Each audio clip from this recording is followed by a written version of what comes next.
இதுக்கு நான் என்ன சொல்கிறது, எல்லாரும் சொல்லிட்டாங்கல்ல, இப்போ நான் மட்டும் என்னது புதுசாக சொல்ல போகிறேன் அப்படின்ற மாதிரி ஒருத்தர் பேசியிருக்காரு. பேசினது யார்? மதிமுக பொதுச் செயலாளர் வைகோ அவர்கள். அவர் தான் டெய்லி கண்டென்ட் தான், வித்தவுட் ஃபெயில். வெளில வந்தாலே மாஸ்டா அப்படின்ற மாதிரி தான் வர்றாரு. இன்றைக்கி என்ன சொல்லியிருக்காரு அப்படின்னு பார்த்தீங்கன்னா, திமுகவும் அதிமுகவும் கூட்டணி வச்சு ஆட்சி அமைக்கிறதுக்கு ஒரு பிளான் போட்டதாக ஒரு ஸ்பெக்குலேஷன் இருக்குல்ல, அதை இவர் என்ன சொல்கிறாருன்னா, நாங்கள் சொல்லலை, கம்யூனிஸ்ட்லேருந்து சொல்லிட்டாக, ஐயுஎம்எல்லேருந்து சொல்லிட்டாக, அதிமுகலேருந்து வர்றவங்கலாம் சொல்லிட்டாக அப்படின்ற மாதிரி எல்லாரும் இழுக்கிறார். எல்லாரும் சொல்லிட்டாங்க. இதுக்கு பின்னாடி என்ன பெனிஃபிட் இருக்குது? திமுக அப்படி ஒரு முயற்சியில் ஈடுபடுறாங்கன்னா திமுகவுக்கு அதில் என்ன எல்லாம் நல்லது நடக்க போகுது அப்படிங்கிற கேள்வியை நான் மக்களின் பார்வைக்காக விட்டு விடுகிறேன் அப்படின்னு முடிச்சிருக்கார். இவர் உள்ளே இருக்கையில் கேட்டால், இப்போ உள்ளே இருக்கும்போது அதெல்லாம் நீங்கள் டென்ஷன் ஆகி பேசலாம்ல அப்படின்னு கேட்டிருந்தா, இல்லை கூட்டணி தர்மம், அவங்க என்ன பண்ணாலும் கூட்டணிக்குள்ளே இருக்கும்போது நான் எதுவும் சொல்ல மாட்டேன், வெளியே வந்தேன்னு வச்சுக்க பொலன்னு பொழந்து விட்டுருவேன் அப்படின்ற மாதிரி அவங்க ஸ்டாண்ட் ஒன்று இருக்கும். அது கூட்டணி தர்மம் அப்படின்னு சொல்லுவாங்க.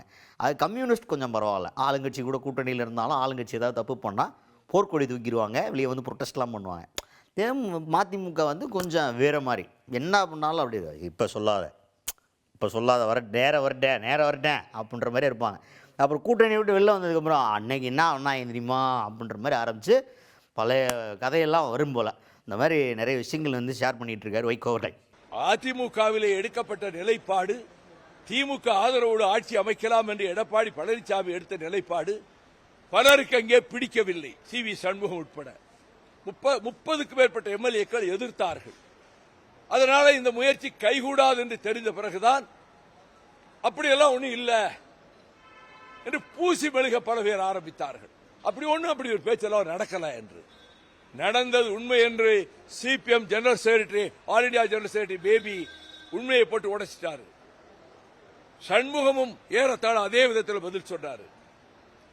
கௌதரமைதீன் வெளிப்படையாவே சொல்லிட்டாரு. அப்படி என்றால் ஆட்சியை நீங்க இழந்தாலும் அதிமுக ஆட்சி அமைக்கணும், மக்களால் தேர்ந்தெடுக்கப்பட்ட ஒரு ஆட்சி இருக்கக்கூடாது, அதிமுக ஆட்சி அமைக்கணும், அதுக்கு நீங்க ஆதரவு கொடுக்கணும். என்ன அடிப்படையில், என்ன காரணங்களுக்காக, அந்த கேள்விகளை பத்திரிகையாளர்களிடமே விட்டு விடுகிறேன். அதுக்கு அடுத்தது செய்தியாளர்களுடைய ஒரு பிரச்சனை.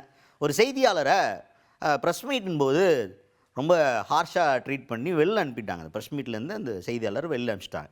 இது தொடர்பாக இன்னொரு சக செய்தியாளர் ஒருத்தர் கேட்குறாரு, ஒரு செய்தியாளரை நீங்கள் எப்படி ட்ரீட் பண்ணலாம் அப்படின்னு கேட்குறாரு. அதுக்கு வைகோ அவர்கள் என்ன சொல்கிறாருன்னா, என்னையை பற்றி தப்பாக எழுதுறாங்க தம்பி, ஒரு அளவு தான் தம்பி, எங்களுக்கும் கோவம் வரும், இல்லாத மவுண்ட் ரோட்டில் 10 அடுக்குமாடி குடியிருப்பு வாங்கிட்டேங்கிறாங்க, நானும் என் பிள்ளையும் சேர்ந்து, அதெல்லாம் பார்த்துக்கிட்டு சும்மா இருக்க முடியுமா? அதே கோவத்தில் டென்ஷன் ஆகிவிட்டேன். ஆனால் நான் எல்லா ஊர்லேயும் அப்படி நடந்துக்கிட்டேன்னா அங்கே நடந்துக்க வேண்டிய சூழல் அப்படின்ற மாதிரி எக்ஸ்பிளைன் பண்ண ட்ரை பண்ணியிருக்காரு வைகோ அவர்கள். நீங்கள் அந்த பத்திரியா அதை சொல்லுங்க.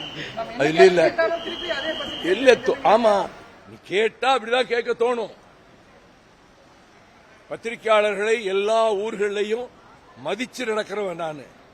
காயப்படுத்தி புண்படுத்தணுங்கிற நோக்கத்திலேயே திரும்ப கேட்பது, பத்திரிகையிலே ஒரு பக்கத்துக்கு என்னை களங்கப்படுத்தி ஒரு கொடுத்த பேட்டியை 1000 கோடி நான் சம்பாதித்து விட்டேன் என்றும், அண்ணா சாலையிலே பெரிய அடுக்குமாடிகளை நானும் என் மகனும் வாங்கிவிட்டோம் என்றும் 3/4 பக்கத்துக்கு செய்தி வெளியிட்ட பத்திரிகையின் சார்பிலே கேட்கிற போது யாராக இருந்தாலும் பொறுமை காக்க மாட்டார்கள்.